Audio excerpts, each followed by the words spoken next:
Hello friends, welcome you all on this video series based on the fluid mechanics and fluid machinery. So today we are going to cover the point model analysis and similitude. So under this model analysis and similitude, the points which we are going to cover, those are nothing but this video is basically divided into two parts. First part we are going to cover, that is nothing but what is meant by model analysis. So under model analysis we are going to cover the points what is meant by model, what is meant by prototype, why there is a necessity of model analysis, what are the different advantages of dimensional and model analysis, and later on we are going to cover another point called as the similitude. So definition of similitude and different types of similitude. So there are basically three types of similitude. Those are nothing but geometric similarity, kinematic similarity, and dynamic similarity. So let's start. So first point, what is meant by or definitions of model and prototype. So in this picture you are observing that there are two cars. First one is a bigger one, second one is a smaller one. Suppose I am having one plant, or I am having one unit in which I am manufacturing a car, or I am a car manufacturer. So after doing the designing of car, I can't directly start the manufacturing of the car. So before actual manufacturing of the car, I need to predict the behavior of that car which I have designed. So for that purpose I need to prepare one small replica of that actual model based on the design. So small replica of actual model will be actual car will be called as a model, or that will be called as a model car. So after preparing the model, I have to test, or I have to perform the various tests, and by performing the various tests on the model car, I have to predict the behavior of the actual car. So if I am getting the desirable output based on the performance or based on the test which we have carried out on the model car, so if the output is desirable, then and then only I can start the manufacturing of the actual car. So here definition of model and definition of prototype. So here the bigger car or the actual car which I have to manufacture, or which I have to manufacture is called as a prototype, and the smaller car which I have prepared before actually manufacturing of the actual car on which we have performed the various tests is called as a model. So model is a small scale replica of actual structure, and prototype, so this actual car will be called as a prototype. So prototype is nothing but the actual structure or actual machine. So here it is not necessary that always whatever model we are going to prepare, that should be smaller than the prototype. Suppose there is one product or there is one component which is smaller in size. So for design, or after designing of that component, so if I want to prepare a model, so in that case here I have to prepare the model in a larger size. So it is not necessary that always model should be smaller than the prototype. Sometimes they may be larger than the prototype. So why there is a necessity of model analysis? Suppose I have to construct a dam or spillways, that is called as a hydraulic structure. Or suppose I have to manufacture the hydraulic machines, suppose turbine or pumps. So before constructing of dam or spillways, or before actually manufacturing of the turbine or pump, I have to predict the behavior of, or I have to predict the behavioral parameters of that hydraulic structure or hydraulic machines. So before actually constructing of those hydraulic structure, or before actually manufacturing of those hydraulic machines, I have to prepare a small scale replica of that hydraulic structure or hydraulic machine, and on which I have to perform the various tests. And after performing the various tests on that hydraulic structure or model of hydraulic structure or my model of hydraulic machine, whatever output or whatever results I am getting. So I have to check those results, whether those results are desirable results or not, and based on that I have to decide whether I have to actually construct that hydraulic structure or whether I have to actually manufacture that hydraulic machine or not. So for that purpose I require the model analysis. So model analysis means whatever model is a small scale replica of actual structure. So whatever model we are preparing, the study of that model is called as a model analysis. So we have seen what is the necessity of model analysis also. Now what are the different advantages of dimensional and model analysis? So in the previous lecture we have seen the dimensional analysis. In that we have seen the Rayleigh's methods of dimensional analysis, then Buckingham Pi theorem of dimensional analysis. So by using the dimensional analysis, it is possible for us to find out the various parameters which are influencing on that flow problem. And if I am knowing the various physical parameters which are affecting on that flow problem, then I can find out the correlationship between them by using the dimensional analysis. So for conducting the various tests on the model, so by using the dimensional analysis, if I am knowing the various flow parameters which are affecting or various parameters which are affecting on that problem, then I can perform the test accordingly. So that is the use of dimensional analysis. Then by using the model analysis, here as we are performing the various tests on the model for predicting the behavior or behavioral parameter of actual hydraulic structure or hydraulic machine. So by using the model analysis, in advance prediction of the performance of hydraulic structure or hydraulic machine is possible. And once if I am getting the performance of hydraulic structure or hydraulic machine by testing the model, so here I can find out or I can test the alternative designs also for the same structure or for the same machine, and by comparison or by comparing those various alternative design, finally I can select the most economical and safe design, and by using that or whatever final design I am preparing based on the comparison purpose, based on the comparison, that I can manufacture or that I can construct. But whatever those advantages of model analysis are there, so those advantages will be only possible if there is a complete similarity between the model and prototype. If there is if model and prototypes are not completely similar, then whatever results we are getting based on the testing of the model, those will not be corrected one, and whatever our prediction based on the model analysis is there, that will not be also corrected one. So for corrected result, there should be the similarity between model and prototype. So similarity between model and prototype is called as a similitude. So similitude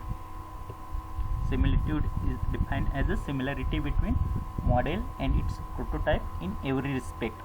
That means model and prototype should be completely similar or should have the similar properties. So there are basically three types of similarity which exist between model and prototype.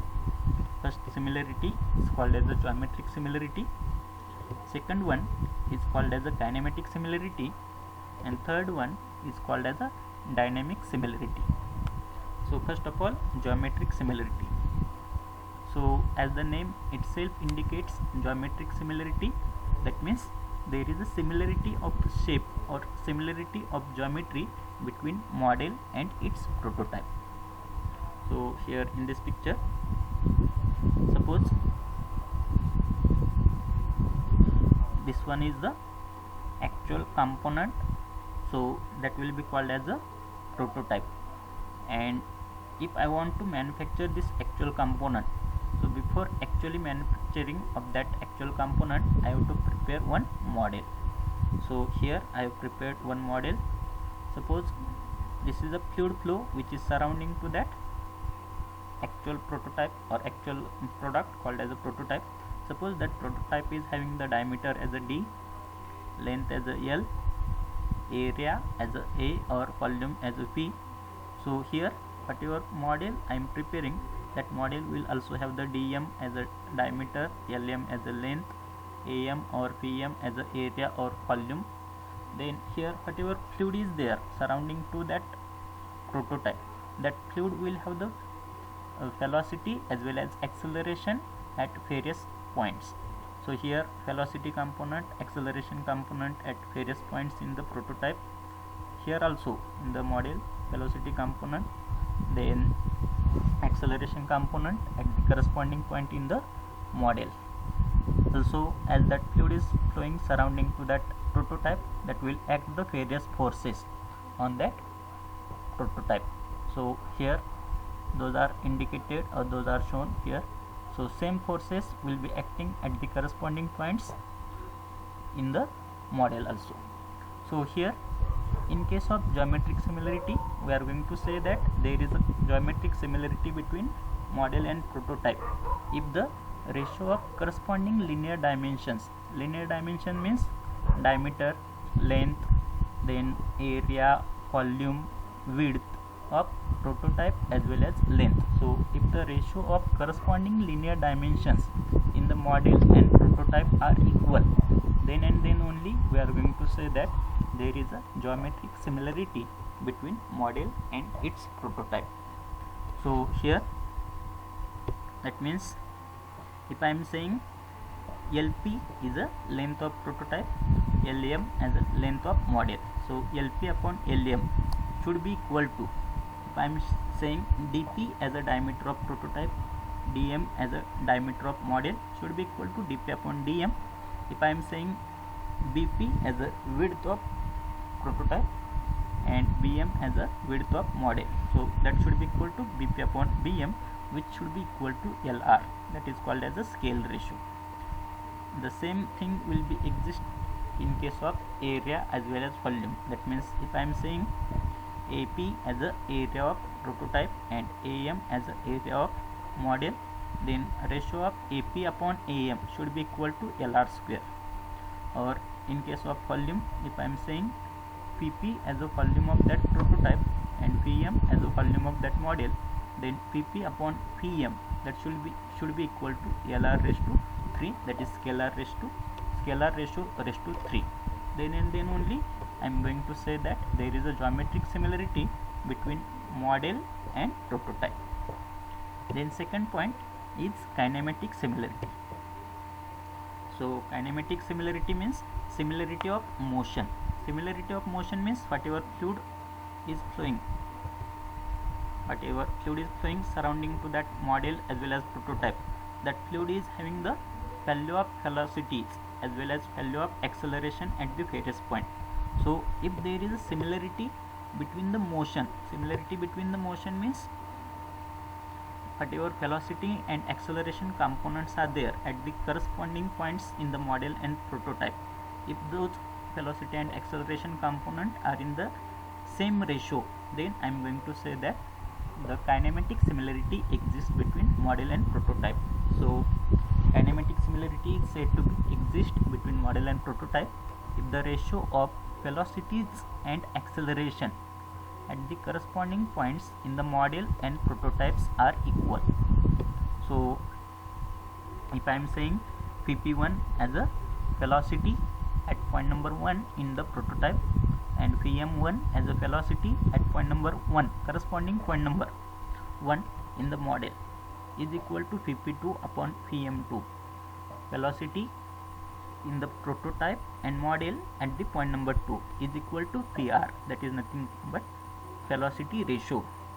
And similarly AP1 upon AM1, acceleration in the prototype at point number 1, acceleration in the model at the corresponding point number 1 is equal to AP2 upon AM2, acceleration in prototype and model at point number 2 is equal to AR, that is called as a acceleration ratio. Then and then only I am going to say that there is kinematic similarity between model and prototype. One more point related to the kinematic similarity. as velocity and acceleration both are vector quantity. So not only the magnitude of velocity and acceleration or ratio of magnitude of velocity and acceleration in the prototype and model should be equal, but also the direction of velocity and acceleration component in the corresponding point or at the corresponding point in the model and prototype should be parallel. So as velocity and acceleration are vector quantity, so along with magnitude we have to take the care of direction of those velocity and acceleration component also. That means those direction of velocity and acceleration component should be parallel, then only there is a kinematic similarity. And last type of similarity is called as the dynamic similarity. Dynamic means similarity of forces. So we are going to say that there is a existence of dynamic similarity between model and its prototype if and only if the ratio of various forces at the corresponding points in the model and prototype are equal. So here same diagram, if there are various forces which are acting on the prototype as well as on the model, and if I am going to take the ratio of forces, various forces which are acting on the prototype and corresponding forces in the model at the same point, and if I am getting the ratio between those forces of prototype and model are same, then I am going to say that there is a dynamic similarity. So as force is also vector quantity, so not only the magnitude, the direction of force should also be parallel. So here if I am considering Fi as a inertia force, Fv as a viscous force, Fg as a gravity force. So various inertia forces in the prototype to the inertia forces at the same point, not same, at the corresponding point in the model is equal to various viscous forces in the prototype to the various viscous forces in the model at the corresponding point is equal to various gravity forces in the prototype to the various gravity forces in the model is equal to Fr, called as a force ratio. So if this condition will satisfy, and if direction of all the forces in the, not all the, if direction of those forces in the prototype and corresponding in the model are in the same direction, then only we are going to say that there is the existence of the dynamic similarity. So this is called as a dynamic similarity. So here we are going to end the point called as a model analysis and similitude. Thank you.